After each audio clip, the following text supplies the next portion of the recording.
All right, cool. You gonna do your stupid clap thing, even though we don't have to because we don't need mics? No, we're... PJ did the stupid clap thing. All right. Every episode you do the stupid clap thing, and now... Welcome to another can I start the interview? Let's start the interview. Well, You said you wanted the stupid clap thing. he gave me the stupid clap thing. You seemed very upset that I didn't do the stupid clap thing, so I did the stupid clap thing too. All right. Welcome to another spot interview of... Don't you do it. Thank you. Welcome to another spot interview of NeverEndingPanel.com. We are here with author PJ Haarsma, author of the Softwire series, Young Adult. He's also the creator and owner of the RPG online role-playing game called Rings of Orbis. Rings of Orbis, which is based on the Softwire series. And we are going to ask PJ about what he's working on, and also to maybe for those of you who are unfamiliar with the Softwire world, what that's all about. So why don't we start with the Softwire world, and then let us know after that what you're working on. Okay, well, book 4 comes out March 9th. That's the final book in my contract with Candlewood. The story is about these group of kids that get orphaned in outer space, and then they're sold as slaves to these aliens. And when they get there, they find out that the boy, the young boy, the 13-year-old boy, is the first human Softwire. It's a leap in evolution by a million years. It allows him to enter any single computer with just his mind. Now, the Rings of Orbis, 4 planet-like rings around a wormhole, the entire system, everything is controlled by Is the one wormhole computer. translated? Let him The finish his wormhole, sentence. yes, it is. So it's controlled by one computer. Well, the fact this kid can get in there at will, that makes him very valuable, very dangerous. It drives the aliens crazy. And they connive and they conspire and they do everything they can to own him and his sister. He's a sister in the storyline. Gotcha. And the fourth book is called? The 4th book is called Awakening on Orbis 4. And it ties it all together and who his parents are and what his sister is. And when does that release? March 9th. You can actually get it here today then. Ah. They have early copies. And if you order now, Yeah. But wait, There's more. 1-800. 1-800. What made you decide to start writing YA as opposed to regular science fiction? It was not a decision. You know, it was not something I set out to do. I had been in advertising for so long, and you know, I was looking for something different to do in my life, and I started writing upon something that happened to me when I was a kid and journaling it, and through that came the world of Softwire. Gotcha. So you were actually sold to slavery to alien races? I found when I was 13 years old, I found a dead alien, and so that's where the world came from. So after you finished, or in the process of writing it, you realized this is clearly YA as you were writing it, or did you submit it and the editor? They told me. Gotcha. They told it got me kicked it was back to you. YA. Oh, this is YA. Yeah. Did you think you were writing hard SF or standard SF or science fantasy? What I set out to do was to write. I hear all the time, "Oh, I don't read science fiction. I don't, Right. you know, science fiction no good." You held the Barnes and Nobles. "Oh, kids don't read science fiction anymore." Everything was anti-science fiction. I love science fiction. You know, some of the best, examining the human condition happens in science fiction. But sometimes, even myself, I open up a science fiction book and I feel really stupid by the 3rd page. Right. And I wanted a book that kids could get their feet wet with, and then read this, and then move on to something else, and understand the process that it takes in order to get into a really good science fiction book.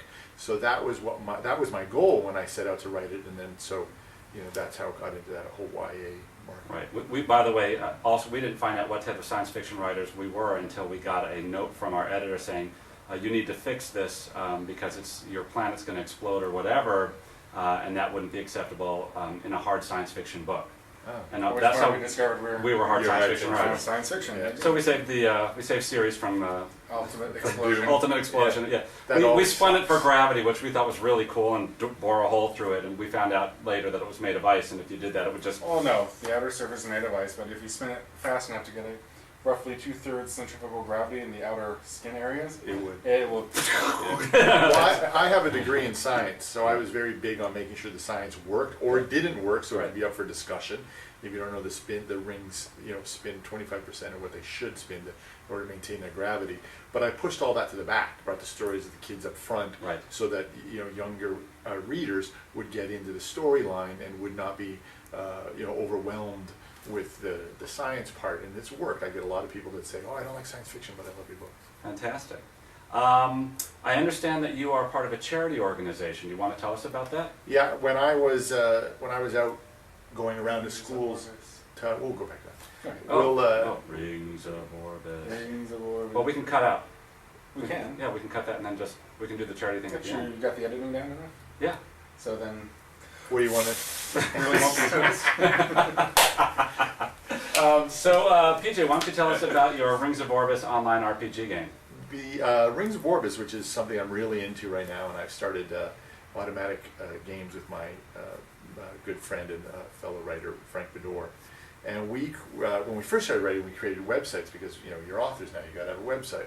I would go to all these websites of these authors and go, well, who the hell would go back here more than once? They're very masturbatory. There wasn't something I thought the kids would come to.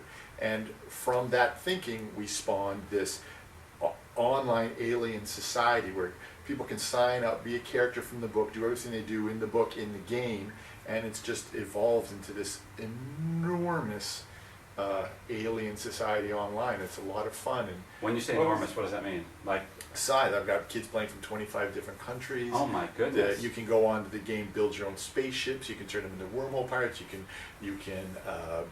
own alien slaves. You can go to the Wow. auctions. You can. What was the initial startup cost of this? My entire life savings. Yeah, that's what it was. So you can That's do what it for like turned into. $5,000 That's apparently. what I started. That's what I started thinking, and then it turned into all my entire life savings. And we also did it for the Card Soldier Wars, based on the Looking Glass Wars, and that's another very exciting one. And there's so much energy there right now, and there's so much excitement, and we're looking at different ways to distribute literature through the game. And a lot of people have looked at the game as a great way to attract reluctant readers. And it was featured on the front page of the New York Times. Wow. So it's really been a rewarding, exciting experience, and it's my full-time job now.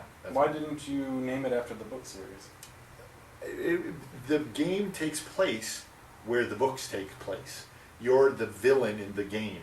Where the book was about the kid, the Softwire, was the POV of the good guy. The game is from the POV of the bad guys, from the citizens, and it takes place on the Rings of Orbis.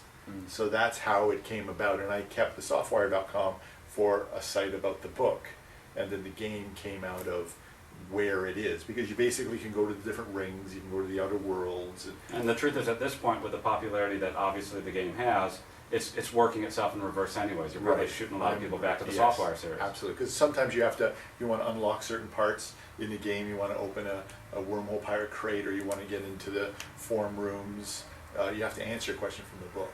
So that's Genius. So that's how that works. So they got to read the book. I get letters from parents that go, "I hate it when my kids play video games, but at least when they're playing yours, they got a book in their hand." Oh, that's actually very good. Oh.